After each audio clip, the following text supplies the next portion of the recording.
Hello friends, मैं देवेंद्र कुमार आप सभी को आपके अपने यूट्यूब चैनल सब गणित सीखेगा में हार्दिक स्वागत करता हूं। आइए आज हम आरआरबी एनटीपीसी और ग्रुप डी को ध्यान में रखते हुए मैथ का एक सबसे महत्वपूर्ण टॉपिक नंबर सिस्टम के बारे में डिटेल से पढ़ते हैं। स्टार्टिंग से पढ़ेंगे पूरे कंप्लीट नंबर सिस्टम को। मेरा वादा है कि इस वीडियो के बाद या फिर जो भी 4-5 सीरीज हमारा इस वीडियो में आएगा उस पूरे वीडियो को देखने के बाद आपको आरआरबी एनटीपीसी और ग्रुप डी में एक भी सवाल नंबर सिस्टम से नहीं छूटेंगे। इसीलिए मैंने पूरे डिटेल से इसको पढ़ाने का सोचा है। ऊपर से 2-4 सवाल कर लेने से आपको कुछ भी नहीं होगा। इसीलिए मैंने इस बार इस सीरीज को पूरे कंटिन्यू किया है और बिल्कुल बेसिक से किया है। तो आज के पार्ट्स में हम केवल क्लासिफिकेशन ऑफ नंबर्स देखेंगे। आज हम नंबर्स के बारे में जानने की कोशिश करेंगे कि नंबर्स क्या होते हैं, क्योंकि आप जानते हैं मैथमेटिक्स में केवल नंबर के साथ ही आपको खेलना है। तो सारे नंबर्स क्या हैं, इवन नंबर कौन है, ओड नंबर कौन है, प्राइम नंबर कौन है, कंपोजिट कौन है, 2 से कटने वाले कौन है, परिमेय संख्या क्या होते हैं, अपरिमेय संख्या क्या है, फ्रैक्शंस क्या है, ये सारे नंबर्स के बारे में आज हम डिटेल से चर्चा करेंगे। तो आइए बिना वक्त गवाए स्टार्ट करते हैं। देखिए लिखा हुआ है नंबर्स। आप जानते हैं कि नंबर से भी पहले ये दरअसल हम वास्तविक संख्याओं के बारे में पढ़ रहे हैं, क्योंकि ये वास्तविक संख्या के बाद एक इमेजिनरी नंबर भी होता है जो हमारे, जिसको हम बोलते हैं काल्पनिक नंबर, जो हमारे सिलेबस पे नहीं है। तो उस पर हमको डिस्कस नहीं करना है। आज हम केवल अपने सिलेबस के हिसाब से जो रियल नंबर हमको पढ़ना होता है उसी का क्लासिफिकेशन देखेंगे, उसी को कैसे कैसे बांटा गया उसके बारे में जानते हैं। मैथमेटिक्स में जो कुछ भी नंबर आप पढ़ते हो, जो वास्तविक नंबर्स हैं, वो वास्तविक नंबर 2 भागों में बटे होते हैं। जो भी नंबर आपको पढ़ना होगा मैथमेटिक्स में, जो भी डिजिट पढ़ेंगे आप, वो नंबर रियल नंबर होते हैं, वास्तविक होते हैं। वास्तविक का मतलब ऐसे कोई भी नंबर जिसको आप नंबर लाइन पे रिप्रेजेंट कर सकते हो। ऐसा कोई भी नंबर जिसको आप क्या करोगे, नंबर लाइन पर जो संख्या रेखा होती है उस पर दर्शा सकते हो, उसी को बोलते हैं हम लोग वास्तविक नंबर, और उसी के बारे में हमको पढ़ना भी है। तो वास्तविक नंबर को मैंने क्या किया, 2 भागों में बांटा है। एक तो है रेशनल नंबर और दूसरा है इरेशनल नंबर। एक होता है रैशनल नंबर और दूसरा है क्या, इरेशनल नंबर, परिमेय संख्या और अपरिमेय संख्या। आपने क्लास 9th और 10th में पढ़ा होगा कि वैसी संख्या जिसको P/Q के रूप में लिखा जा सके उसे हम लोग क्या बोलते हैं, परिमेय संख्या बोलते हैं, जहां पर Q 0 नहीं होने चाहिए, अदरवाइज P तथा Q दोनों ही इंटीजर्स होने चाहिए, पूर्णांक होने चाहिए। तो आइए स्टार्ट करते हैं। सबसे पहले समझते हैं हम लोग कि रैशनल नंबर क्या होता है। तो अभी मैंने आपको बताया कि वैसा संख्या जिसको P/Q के रूप में लिखा जा सके, जहां पर P और Q दोनों ही पूर्णांक होने चाहिए, इंटीजर्स होने चाहिए। इसी वीडियो में थोड़ी देर के बाद हम देखेंगे इंटीजर्स किसे कहते हैं। फिलहाल आप ये समझ लो कि कोई भी परिमेय संख्या तब माना जाएगा जब उसको P/Q के रूप में लिखा जा सके, जहां पर P और Q दोनों ही क्या होने चाहिए, इंटीजर्स होने चाहिए, जहां पर Q 0 नहीं होने चाहिए। अभी मैंने कहा कि P तथा Q दोनों ही पूर्णांक होने चाहिए, और यहां पे बोल रहे हैं कि Q 0 नहीं होने चाहिए। इसका मतलब 0 भी एक इंटीजर्स है। तो इतना बात आपको समझ में आ गया होगा कि P और Q दोनों क्या होने चाहिए, पूर्णांक होने चाहिए। P और Q दोनों ही पूर्णांक होने चाहिए और Q 0 नहीं होने चाहिए। यहीं पे एक डॉट आता है कि पाई क्या है। तो देखिए पाई जो है ना, पाई जिसको आपने पाई बोला, ये पाई तो अपरिमेय संख्या है। पाई अपरिमेय संख्या है क्योंकि इसको आप P/Q के रूप में नहीं लिख सकते हो। एक विद्यार्थी बोलेगा P/Q के रूप में तो लिख सकते हैं हम, ये रहा P/Q। तो P/Q के रूप में तो लिखा गया, लेकिन आप गौर से देखो कि P/Q के रूप में लिखने के बाद P तथा Q दोनों ही पूर्णांक होने चाहिए। अब पूर्णांक होता है गिनती की संख्या। पूर्णांक क्या होती है, पूर्णांक होती है गिनती की संख्या। तो आप बताओ पाई का कभी गिनती होता है क्या? किसी भी नंबर को काउंट करना हो, आदमी को, एप्पल्स को, किसी भी चीज को काउंट करना हो, तो क्या आप पाई से काउंट करते हो क्या? तो पाई तो गिनती की संख्या है ही नहीं। इसीलिए पाई क्या है, पाई एक अपरिमेय संख्या है। लेकिन उसी पाई का जो अप्रोक्सीमेट वैल्यू है 22/7 या 3.14 जो है, ये दोनों के दोनों क्या है, परिमेय संख्या है। 22/7 ये भी परिमेय संख्या है, और 3.14 ये भी क्या है, परिमेय संख्या है। तो पहला सवाल आपका क्लियर हो गया होगा कि पाई एक अपरिमेय संख्या है, लेकिन पाई का जो अप्रोक्सीमेट वैल्यू है 22/7 या 3.14 वो एक परिमेय संख्या है। तो इतना तो आपको समझ में आ गया कि वैसी संख्या जिसे p/q के रूप में लिखा जा सके, जहां p तथा q दोनों ही पूर्णांक होने चाहिए, उसके साथ साथ q 0 नहीं होने चाहिए, तो ये सारे नंबर आपको रेशनल कहलाएंगे। अब इरेशनल किसको बोलते हैं? वैसी संख्या जो p/q के रूप में नहीं लिखी जा सके, वैसी संख्या जो p/q के रूप में नहीं लिखी जा सके, जैसे √2 हो गया, √3 हो गया, √5 हो गया। ऑलमोस्ट जो रूट वाले नंबर्स होते हैं, जिसको फाइनली आप रूट से बाहर नहीं कर सकते हो या उस नंबर से रूट नहीं हटा सकते हो, वो सारे नंबर अपरिमेय संख्याएं कहलाती है, इरेशनल नंबर कहलाती है। तो उम्मीद करते हैं पहला कॉन्सेप्ट या पहला बात आपको समझ में आ गया होगा कि रेशनल नंबर किसे कहते हैं और इरेशनल नंबर किसे कहते हैं। अब आइए उस नंबर को और भी कैटेगराइज किया गया है, हालांकि इसको भी अभी पढ़ेंगे थोड़ी देर के बाद कि ये भी 2-3 प्रकार के होते हैं। फिलहाल हम यहाँ समझते हैं पहले कि इंटीजर्स किसे कहते हैं, पूर्णांक किसे कहते हैं। गिनती की कोई भी संख्या -इन्फिनिटिव से लेके +इन्फिनिटिव तक, गिनती की कोई भी संख्या, मोटे तौर पे बोले तो गिनती की कोई भी संख्या चाहे वो प्लस में हो या माइनस में हो, उसको हम क्या बोलते हैं, पूर्णांक बोलते हैं। यानी -इन्फिनिटिव से लेकर के +इन्फिनिटिव तक, -इन्फिनिटिव से लेकर के +इन्फिनिटिव तक के जो नंबर होते हैं वो सारे किस में आ जाते हैं, पूर्णांक में आ जाते हैं। -इन्फिनिटिव से लेके +इन्फिनिटिव तक के नंबर जो है वो पूर्णांक कहलाते हैं। तो उम्मीद करते हैं ये पूर्णांक आपको समझ में आ गया होगा। जैसे -1 है, -2 है, -3 है, 0 है, -1 है, -2 है, 0 है, +1 है, +2 है। यानी 0 भी क्या है, 0 भी एक पूर्णांक है, और माइनस से लेके प्लस तक सारे गिनती के नंबर जो है वो पूर्णांक कहलाते हैं। तो ये पूर्णांक आपको समझ में आ गया होगा। अब पूर्णांक से आगे बढ़ेंगे तो आ जाएगा नेचुरल नंबर्स, जिसको हम बोलते हैं प्राकृत संख्या, जो नेचर ने हमको दिया है। नेचुरल नंबर इनफैक्ट नाम से ही लग रहा है, नेचुरल नंबर का मतलब ऐसे नंबर जो हमें नेचर के द्वारा मिला है, मैंने उसका डिस्कवरी नहीं किया है, मैंने उसको नहीं खोजा है। तो प्राकृत संख्या बोलते हैं गिनती की संख्या को। प्राकृत संख्या किसको बोलते हैं, गिनती की संख्या को प्राकृत संख्या कहते हैं। अब आप ही जानते हो गिनती की संख्या कहां से शुरू होती है। गिनती की संख्या ऑब्वियसली 1 से शुरू होगी। किसी का भी काउंटिंग करोगे तो कहां से करोगे आप, 1 से करोगे ना आप। तो गिनती की संख्या 1 से शुरू होती है और ऐसे इनफाइनाइट तक जाती रहती है। यानी गिनती की सबसे छोटी संख्या कौन सी है, 1 है। या प्राकृत संख्या कौन सी है, 1 है। प्राकृत संख्या जो सबसे छोटी है वो कौन सी है, तो वो 1 है। तो नेचुरल नंबर आपको समझ में आ गया होगा। गिनती की संख्या को ही हम लोग प्राकृत संख्या कहते हैं। गिनती की संख्या को ही क्या बोलते हैं, प्राकृत संख्या कहते हैं। आगे चलते हैं हम लोग, आगे चलते हैं। होल नंबर दिया हुआ है, पूर्ण संख्या। गिनती की संख्या की जो फैमिली है, उसी फैमिली में अगर आप 0 को शामिल कर लो, क्योंकि गिनती की संख्या को आपने कहा कि ये नेचुरल नंबर है, नेचर के द्वारा दिया गया है। तो नेचर के द्वारा जो नंबर दिया गया है वो तो हो गया प्राकृत संख्या, और ये 1 से स्टार्ट होते हैं। तो ये अभी अधूरा था, ये पूरा नहीं था। 0 को जब इसमें आप शामिल कर लोगे, नेचुरल नंबर के होल परिवार में जब आप 0 को भी शामिल करके उसको पूर्ण बना देते हो, तो उसको हम लोग बोलते हैं होल नंबर या पूर्ण संख्या या संपूर्ण संख्या। यानी 0 सहित, अगर परिभाषा में बोला जाए तो क्या बोलना पड़ेगा, 0 सहित गिनती की संख्या को पूर्ण संख्या कहते हैं। 0 सहित गिनती की संख्या को क्या बोलते हैं, पूर्ण संख्या कहा जाता है। यहां से एक सवाल बनता है कि सभी नेचुरल नंबर होल नंबर है, पहला स्टेटमेंट, या सभी होल नंबर नेचुरल नंबर है। कहने का मतलब सभी प्राकृतिक संख्या पूर्ण संख्याएं होती है, ये कथन सही है, या सभी पूर्ण संख्या प्राकृतिक संख्या होती है, ये कथन सही है। आप ही देखो, सभी पूर्ण संख्या क्या प्राकृतिक संख्या के अंदर है? आप कहोगे नहीं है। 0 कहां है? 0 पूर्ण संख्या के अंदर तो है लेकिन प्राकृत संख्या के अंदर नहीं है। इसका मतलब ये हुआ कि सभी पूर्ण संख्या प्राकृत संख्या नहीं होती है, लेकिन सभी प्राकृत संख्या पूर्ण संख्या होती है। क्योंकि आप देखो जहां से प्राकृत संख्या शुरू हुआ है इनफाइनाइट तक, वो सारा का सारा सीरीज पूर्ण संख्या में भी शामिल है।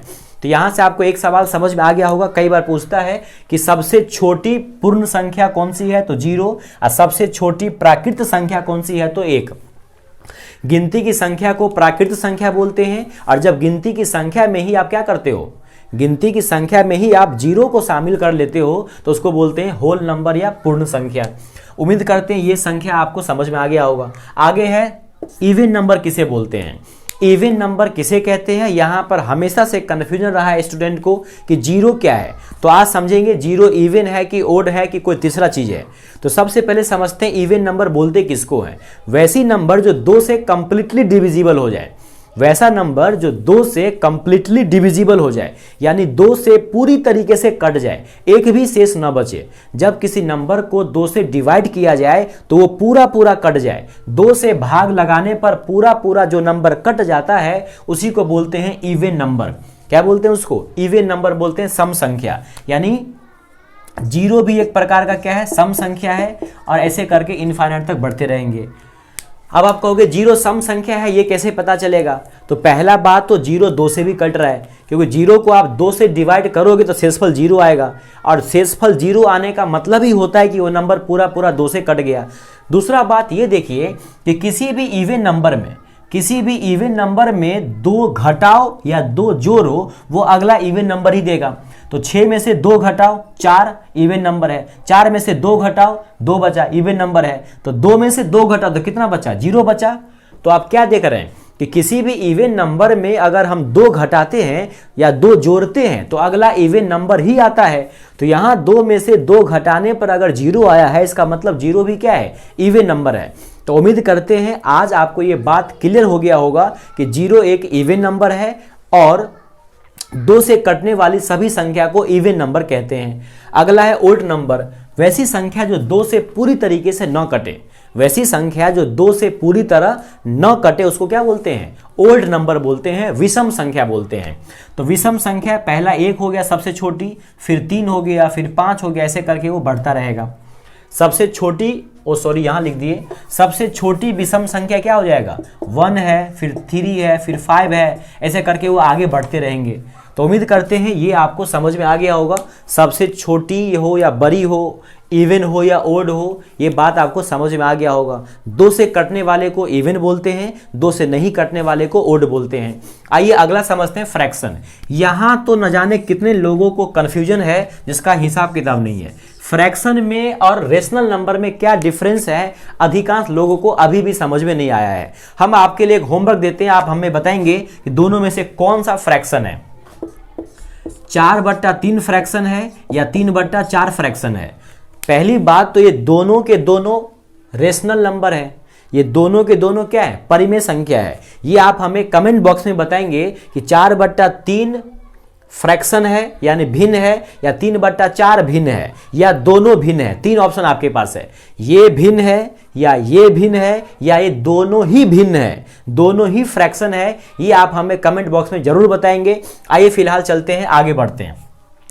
फ्रैक्शन का मतलब क्या होता है, फ्रैक्शन मतलब होता है कोई भी होल नंबर है, कोई भी आपके पास कंप्लीट पैकेज है, उस पैकेज में से आपको कितना मिला है, उस पैकेज में से आपको कितना मिला है, उसी को बोलते हैं हम लोग फ्रैक्शन। यानी फ्रैक्शन में ऑलवेज डिनोमिनेटर बड़ा होना चाहिए। फ्रैक्शन में आप ही बताओ कि 3 में से आपको 4 मिल सकता है क्या, कभी भी इम्पॉसिबल है ना। 3 में से आपको कभी भी 4 मिलेगा क्या, 3 में से मैक्सिमम 3 मिल सकता है आपको, 4 कैसे मिल जाएगा। तो पहली बात तो ये फ्रैक्शन नहीं है, ये फ्रैक्शन नहीं है, लेकिन ये क्या है, रेशनल नंबर है। ये परिमेय संख्या तो है लेकिन ये फ्रैक्शन नहीं है, क्योंकि फ्रैक्शन का मतलब होता है कि जितना कोई चीज पूरा था उसमें से आपको कितना पार्ट्स मिला है, जो चीज कंप्लीट था उसमें से आपको कितना पार्ट्स मिला है। 4 में से 3 पार्ट्स मिलेगा, ये तो पॉसिबल है कि 4 रुपया था आपको 3 रुपया मिल गया, तो ये फ्रैक्शन है लेकिन ये फ्रैक्शन नहीं है। तो आज आपको ये समझ में आ गया होगा कि फ्रैक्शन में और इसमें क्या अंतर है। यानी फ्रैक्शन किसको बोलते हैं, जिसे P बटे Q के रूप में लिखा जा सके, जहां पर Q क्या होगा, जहां पर Q ऑलवेज ग्रेटर देन 1 होगा। Q ऑलवेज क्या होगा, ग्रेटर देन 1 होना चाहिए। Q जो है वो 1 से बड़ा होना चाहिए, या 1 बोलो या फिर क्या बोल दो आप, P से बड़े होने चाहिए। जो न्यूमरेटर होगा उससे हमेशा बड़ा होना चाहिए कौन, Q जो है, यानी जो डिनोमिनेटर है वो हमेशा न्यूमरेटर से बड़े होने चाहिए, उसको बोलेंगे हम लोग फ्रैक्शन। तो उम्मीद करते हैं फ्रैक्शन समझ में आ गया होगा कि जो भिन्न होते हैं उसमें डिनोमिनेटर ज़्यादातर बड़े होंगे। डिनोमिनेटर क्या होंगे, हमेशा बड़े होंगे, न्यूमरेटर छोटे होंगे। आइए आप समझते हैं प्राइम नंबर को। प्राइम नंबर, कंपोजिट नंबर, को प्राइम और ट्विन प्राइम, इस चारों नंबर में इतना कन्फ्यूजन है विद्यार्थी को जिसका वर्णन करना मुश्किल है। आज हम इस चारों समस्या को आसानी से सोल्व करेंगे और जीवन भर आपको ये याद हो जाएगा। सबसे पहले समझते हैं प्राइम नंबर किसको बोलते हैं। अभाज्य संख्या बोलते हैं हिंदी में इसको। वैसी संख्या जिसको केवल 2 ही खंडों में बांटा जा सकता है, या वैसी संख्या जिसका केवल और केवल 2 ही गुणनखंड हो। वैसी संख्या जिसका केवल और केवल 2 ही गुणनखंड हो, उसमें से एक तो 1 उसका एक गुणनखंड हो और एक इटसेल्फ खुद हो। यानी वैसी नंबर जिसका केवल 2 ही फैक्टर हो। फैक्टर कितने होने चाहिए, ओनली फॉर 2, न तो 2 से कम और न ही 2 से ज्यादा। जैसे देखो ये 2 है, 2 या तो 1 से कटेगा या 2 से कटेगा। जैसे देखो 3 देख लो, या तो 1 से कटेगा या फिर 3 से कटेगा। समझ रहे कि नहीं बात। 2 या तो 1 से कटेगा या 2 से कटेगा, 3 या तो 1 से कटेगा या 3 से कटेगा, 5 या तो 1 से कटेगा या 5 से कटेगा। तो 2 है, 3 है, 5 है, ये सब क्या है, ये सब क्या है, ये सब है प्राइम नंबर, अभाज्य संख्या। यानी वैसी संख्या जिसका एग्जैक्टली क्या हो, 2 फैक्टर्स हो। वैसी संख्याएं जिसका एग्जैक्टली 2 ही फैक्टर हो, न तो 2 से कम हो न ही 2 से ज्यादा हो, उसको बोलते हैं हम लोग क्या, उसको बोलते हैं हम लोग प्राइम नंबर या अभाज्य संख्या। अब कंपोजिट नंबर किसको बोलते हैं, अब हम कंपोजिट नंबर किसको बोलते हैं, यानी भाज्य संख्या। तो वैसी संख्या जिसका 2 से ज्यादा फैक्टर हो। यहां तो क्या था, एग्जैक्टली 2 था। वैसी संख्या जिसका एग्जैक्टली क्या था, 2 ही फैक्टर था। लेकिन यहां पर क्या है, मोर देन 2 होना चाहिए, मोर देन 2 होना चाहिए। वैसी संख्या जिसका फैक्टर क्या होना चाहिए, मोर देन 2 होना चाहिए। वैसी संख्या जिसका फैक्टर 2 से ज्यादा हो, 2 से अधिक होने चाहिए। देखिए अभी मैंने आपको बताया कि प्राइम नंबर उसे कहते हैं जिसका एग्जैक्टली 2 ही फैक्टर हो, यानी वो केवल 2 ही अंकों से कटे, या तो वो अपने आप से कट जाए या फिर 1 से कटे।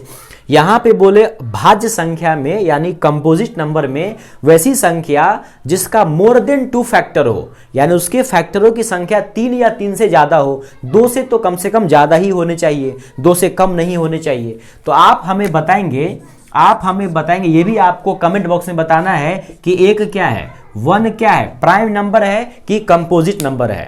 ये आपके लिए होमवर्क है कि आप बताएंगे कि 1 जो है वो प्राइम नंबर है या कंपोजिट नंबर है। मैंने आपको बता दिया प्राइम नंबर एग्जैक्टली 2 फैक्टर और composite number more than 2 factor होता है। आगे है को प्राइम नंबर। यहां तो अभी तक कितने बच्चे नहीं समझ पाए हैं कि को प्राइम नंबर और ट्विन प्राइम नंबर में क्या अंतर है। हालांकि अंतर बहुत ही माइनर है, लेकिन इसको ध्यान में आपको रखना होगा। इससे कई बार सवाल आरआरबी एनटीपीसी में पूछे गए हैं और अक्सर विद्यार्थी कंफ्यूज हो जाता है कि प्राइम नंबर किस क्या कहते हैं, को प्राइम नंबर क्या है और ट्विन प्राइम नंबर क्या है।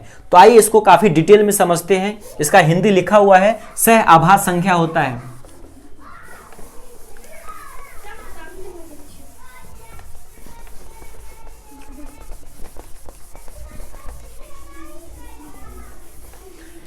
आइए आज समझते हैं कि ये को प्राइम नंबर क्या है और ट्विन प्राइम नंबर क्या है। यहां देखिए दोनों में प्राइम लिखे हुए हैं, प्राइम दोनों में लिखे हुए हैं। तो आप यहां इसको देख के कंफ्यूज मत हो जाना कि प्राइम लिखा है मतलब नंबर का प्राइम होना जरूरी है। समझिए ध्यान से, को प्राइम नंबर में नंबर का प्राइम होना कोई जरूरी नहीं है। को प्राइम नंबर में दोनों नंबर प्राइम होंगे इसकी कोई आवश्यकता नहीं है। बस आपको याद रखना है कि को प्राइम नंबर ऐसे नंबर को कहा जाता है जिनका HCF कितना होना चाहिए, 1 होना चाहिए।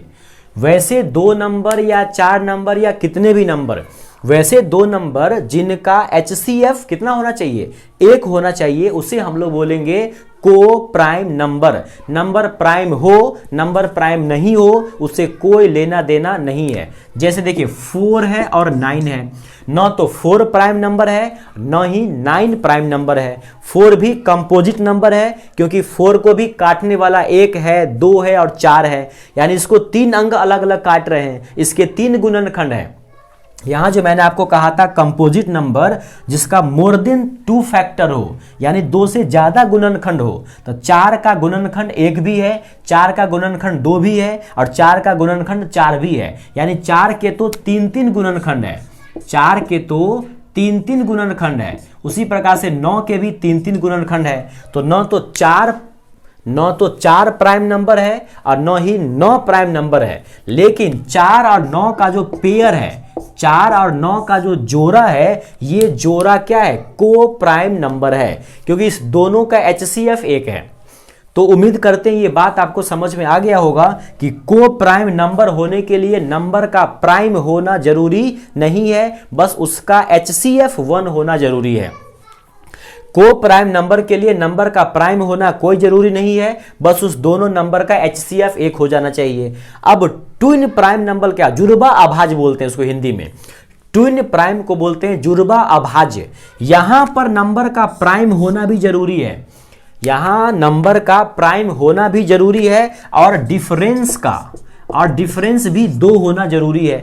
जैसे देखिए 3 और 5 के बीच में डिफरेंस 2 है, अंतर 2 है, और 3 भी प्राइम नंबर है और 5 भी क्या है, प्राइम नंबर है।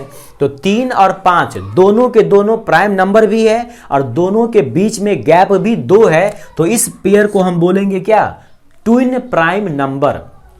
जैसे आप बोल सकते हैं क्या, 27 तो होगा नहीं, 29 और 31 हो जाएगा, 29 और 31 हो जाएगा। देखिए 29 और 31 के बीच का गैप 2 है और 29 भी क्या है, प्राइम नंबर है और 31 भी प्राइम नंबर है। तो 29 और 31 ये दोनों का जो पेयर है, ये पेयर क्या हो जाएंगे, ये पेयर हो जाएंगे आपको ट्विन प्राइम नंबर। तो उम्मीद करते हैं ये ट्विन प्राइम नंबर आपको समझ में आ गया होगा और को प्राइम नंबर भी आपको समझ में आ गया होगा। अभी मैंने आपको बताया कि को प्राइम नंबर होने के लिए नंबर का प्राइम होना कोई जरूरी नहीं है, बस केवल HCF 1 हो जाए तो चल जाएगा, लेकिन ट्विन प्राइम होने के लिए नंबर का प्राइम होना भी जरूरी है और उसके बीच के डिफरेंस भी 2 होना जरूरी है। जैसे 11 और 17 बोलेंगे, ये दोनों नंबर क्या है, प्राइम नंबर है, लेकिन ये दोनों ट्विन प्राइम नहीं है क्योंकि इसके बीच का डिफरेंस 2 नहीं है, मोर देन 2 है। तो ये दोनों नंबर को प्राइम क्या कहते हैं, ये दोनों नंबर प्राइम तो है, लेकिन डिफरेंस बीच का 2 नहीं होने की वजह से, डिफरेंस बीच का 2 नहीं होने की वजह से क्या हो गया, ये ट्विन प्राइम नहीं होगा। दूसरे भाषा में आप ये भी कह सकते हो कि दो लगातार तो आप नहीं बोल पाओगे, 2 ऐसे प्राइम नंबर जिसका डिफरेंस 2 हो, उसको हम क्या बोलेंगे, ट्विन प्राइम नंबर बोलेंगे। तो उम्मीद करते हैं आज आपको रेशनल नंबर समझ में आ गया होगा, इंटीजर समझ में आ गया, नेचुरल नंबर समझ में आ गया, होल नंबर समझ में आ गया होगा, even number, odd number, fractions, prime number, कंपनंबर, coprime number, twin prime number, ये सारे बात आपको समझ में आ गए होंगे। आप जानते हैं अपरिमेय संख्या किसको बोलते हैं, जितने भी रूट वाले नंबर्स हैं उसको बोलते हैं अपरिमेय संख्या, जिस पर से फाइनली रूट नहीं हटाया जा सके। और इसको अगर आप डिवाइड करोगे, इसको आप जब डिवाइड करोगे तो ये कहीं रुकेगा नहीं, ये कहीं रुकेगा नहीं, डिवाइड होता रहेगा होता रहेगा होता रहेगा। तो इसमें होता है इसमें 2 टाइप होते हैं। एक तो होते हैं कि डिवाइड करोगे तो ये रिपीट नहीं होंगे, यानी अलग अलग तरह के अंक आपको आते रहेंगे। जैसे आप रूट 2 है, इसका जब आप इंटीजर निकालोगे, जब इसको आप डिवाइड करोगे तो ये 1.412 करके ऐसे करके अलग अलग आते रहेंगे, अलग अलग टाइप के आते रहेंगे आपको। उसी प्रकार से रूट 3 है, रूट 5 है, ये सब क्या है, अपरिमेय संख्या है। उम्मीद करते हैं आपको ये सारे बात समझ में आ गए होंगे।